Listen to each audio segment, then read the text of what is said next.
Welcome back to What My Dad Does. Today I'm installing internal doorstop around a door frame. So let's go see how we do that.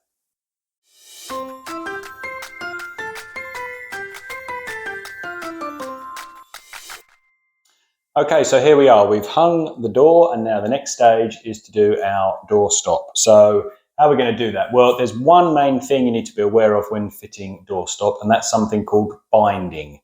How can I explain this?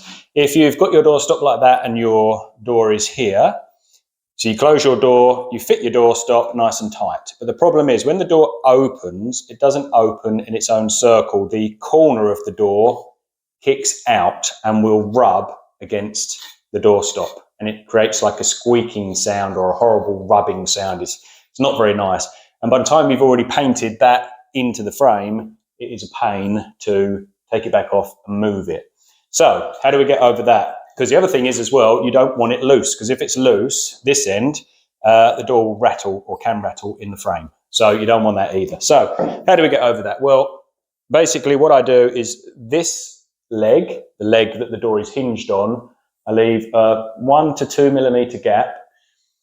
This side I do tight, the side that the latch is on, or the lock, I do that tight. And the head is just slightly twisted between this point and this point. So I know that this isn't going to bind, because this is the side that's going to bind, and this part of the head, this isn't going to bind. This is just two bits coming together. So this won't bind. So you can do this tight, leave a 2 millimeter gap this side. And all I'm going to do my head first, cut to size, 40mm panel pins is what I'm using here. And I'm just going to offer it up where I want it. And then using my improvised door handle, very nice, I'm going to just close the door and just check that that's in the right place. And I'm not going to nail these home. I'm going to just put them in just so it holds it there. I'm then going to do my legs. I'm then going to close the door and check, make sure everything's okay, and then nail them properly home. And that's about it. It's as simple as that, really. So doorstop isn't too bad. Just be aware of the binding situation, leave a gap down the hinged side and the first bit of that head. Do this bit tight so it doesn't rattle, and you should be good to go. Actually, one thing I did just forget to mention was how far you measure back. So basically it's just the width of the door. So I know this is a fire door, I know it's 44 millimeters thick. So all I've done this side is measure back 46 millimeters. Top and bottom. This side, 44 millimeters top and bottom. And as I say, my head will just go between them both. So depending on whatever thickness your door is, measure it back from the face of here, tight.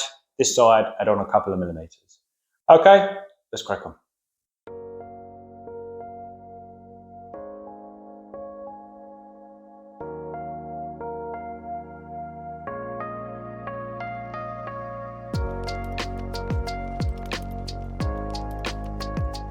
And so that's it. The doorstop's on. The door closes with a nice resounding bang all the way down that stop.